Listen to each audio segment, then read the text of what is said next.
Moi! I would like to start the third part of the documentary called Stage Centuries, which belong to the series of videos titled Suomelle, with a few words of gratification to all of the viewers for the support shown toward this project. I keep receiving very beautiful emails, especially from people who got to the same conclusion with me, that there's a deliberate agenda to hide information about the history of the country of Finland and the group of Finnic and Uralic in general languages. And this series is dedicated to research deeply the reason of such manipulation of knowledge and free Finnish culture from its capture. What shocked me the most about this series of documentaries is the number of viewers that receive daily. I mean, I personally don't have any social network. I don't have a computer. The one I'm using belongs to the Finnish researcher Unlinked Bird, which is every day more and more becoming the core of this project. And I don't even have a phone. So my videos are just there. I cannot believe the power of the viewers that share them and like them. I really want to dedicate all of my works to you. Life creation is of the viewers even more than mine. But let's now start this third and last part of the video with a question. Have you ever heard of Great Tartaria? It is now a long time that I present this question to literally hundreds of people of every age, culture or background, and really only few have an affirmative answer, which is very surprising in the case of Finnish people, because until just few hundred years ago, this enormous nation or country of Eurasia called Tartaria was just next door, and it was actually including the entire Urals mountain area, which, as we have learned in the previous episode, is where the Finnic group of languages have its origins. And the idea that at school in Finland they forget to teach to the kids that the largest empire of all was their neighbor is at least fishy. So let's start investigate a bit this small forgotten Finnish neighbor. I will start as usual with the first response from the main research engine in internet, because as I said in the previous part of this video, people tend to use the first answer believing that it is also the most correct and checked. Tartari, Latin Tartaria, or Great Tartary, Latin Tartaria Magna, was a name used from the Middle Ages until the 20th century to designate the great tract of northern and central Asia, stretching from the Caspian Sea and the Ural Mountains to the Pacific Ocean, inhabited mostly by Turkic people after the Mongol invasion. It incorporates the current areas of Pontic Caspian Steppe, Volga Urals, Caucasus, Siberia, Turkestan, Mongolia, and Manchuria. And I will read you one more quote. As the Russian Empire expanded eastward and more of Tartary became known to the Europeans, the term fell into disuse. Basically, that so-called historians are telling us that Tartaria is actually no country, but a name for land of nomad tribes that were known badly by cartographers until the 19th century. But in the 16th century, just few decades after the discovery of America, the same cartographer, they were able to map all of the main rivers of the jungle of South America, as I showed you in the previous part of this video. So Tartaria was a name for undiscovered areas of the North and Central Asia. On the screen at this moment, we can observe a series of maps made by the cartographer Abraham Ortelius.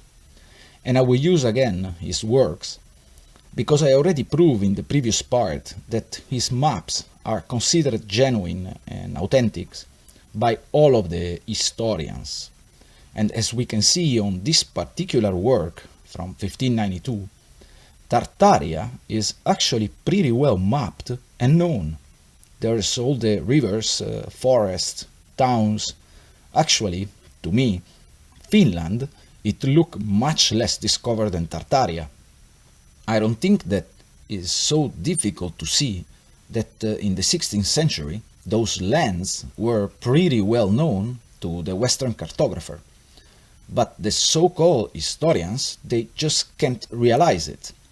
They are assuring us that Tartaria is a name for undiscovered landmass.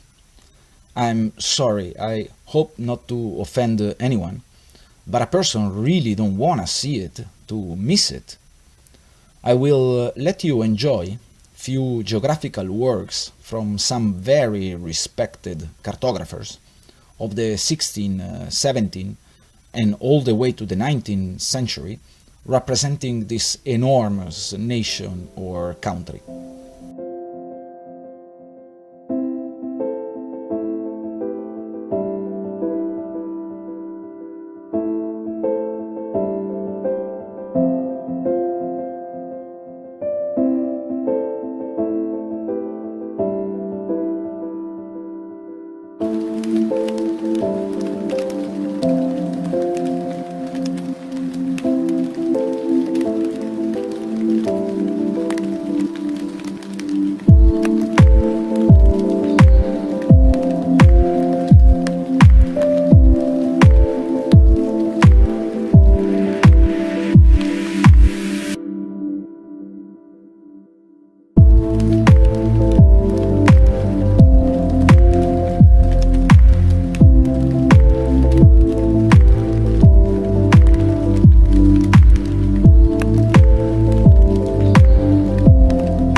No comment are needed. By the way, at the bottom of this video, I have posted a link to literally hundreds of maps representing Tartaria. But now let's go check what the Encyclopedia Britannica, which is a very respected encyclopedia, was telling us about this unknown and undiscovered land of nomad tribes already in 1771.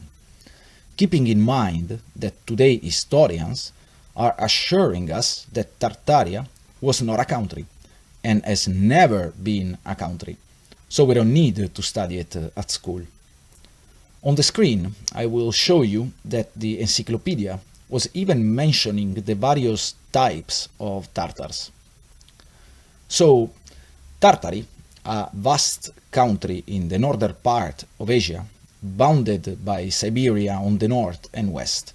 This is called Great Tartary. So also the Encyclopedia Britannica 245 years ago was clearly telling us that Tartaria was a vast country. But today historians, they don't know about this small detail. It is just unreal. But let's continue.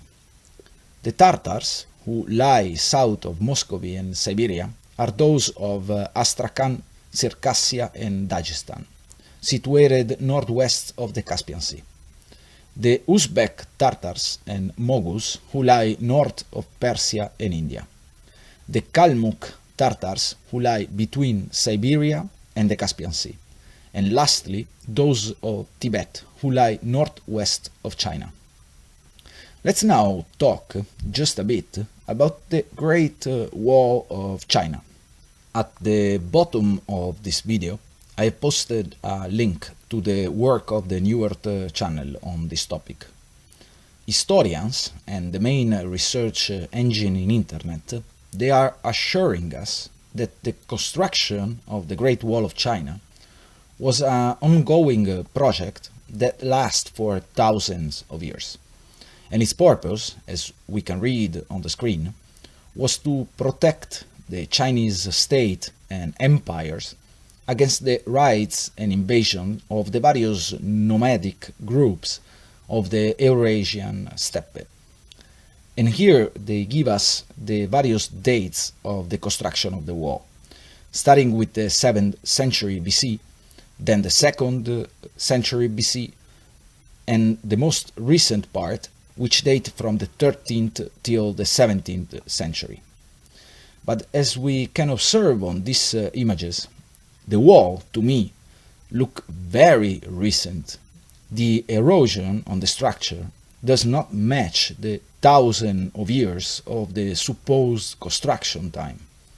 In fact, I cannot find the Great Wall of China in any old map predating the end of the 1600s. And more interesting is that in the diaries of the merchant traveler Marco Polo, which life belonged, as we can see on the screen, to the 13th and 14th century, there's no mention of this Chinese wonder. And the idea that he could have missed to notice a structure of that size is disconnected from reality. It's more logical to think that it wasn't there, like all of the maps until the 16th century clearly prove. And also its defensive purpose are very fishy, due to the fact that pass under hills where enemy could easily attack the Chinese army, showering them with arrows, and the entrance to the wall are facing south toward China, but in many places also north toward the supposed enemy lands. But please go look at the documentary of the New Earth channel that I have posted at the bottom of this video, which cover in details all of this foggy question. By the way, on the screen, you can see an illustration of Marco Polo wearing Tartar's outfit, and the emblems in the background are those of Tartaria. But I will continue giving you proof that the historians of our days are just copy-pasting foggy information one with another and parroting it to the student in the various universities. On the screen at this moment, you can see the genealogy of the various rulers of Tartaria. So these nomad tribes, they even have a genealogical tree for their emperors. It is incredible. But of course, a no-country land have its own flags, it is obvious. And the flags of Tartaria, they even appear on American Encyclopedia in the late 1800s, as you can see on the screen. I will let you enjoy some images showing mention in books, emblems and flags of this undiscovered no-country land in images courtesy of the New Earth channel.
One of my best friend, which is actually more than a father for me, was the professor of history and philosophy of the University of Rome, Italy, now jubilated. By the way, he can read and translate various ancient languages, for example, Greek and Latin.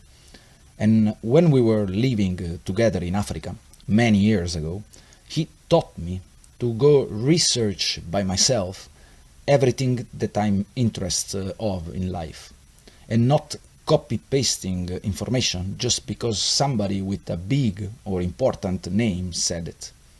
And I have learned this also with many German scholars in Canary Island, Spain, my home, that they have refused to teach in schools because of the lack of credibility of the topics that they should have presented in the various educational institutions. And they have chosen to live a simple but full of knowledge life. On the screen you can appreciate some photograph that I personally took years ago when I was living in the African desert. And I would like to dedicate it to all of those people that search for answers and truth.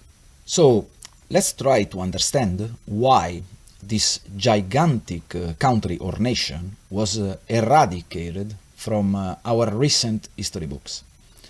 As we have learned in the first part of this episode of Suomelle, what this parasitic society behind the scene want is lowering the human consciousness and us to think that it is thousands of years that there's wars and conflict, that it is thousands of years that civilization after civilization humans were fighting and killing each other. And the idea that until few centuries ago there was a unified and peaceful society of the size of Tartaria was very disturbing for their agenda. So what they did, as with all of the rest of our history, was burning and destroy every proof and account of such society. On the screen you can see a couple of examples of how they were presenting the Tartars in the Western Europe as monsters eating human flesh and drinking blood.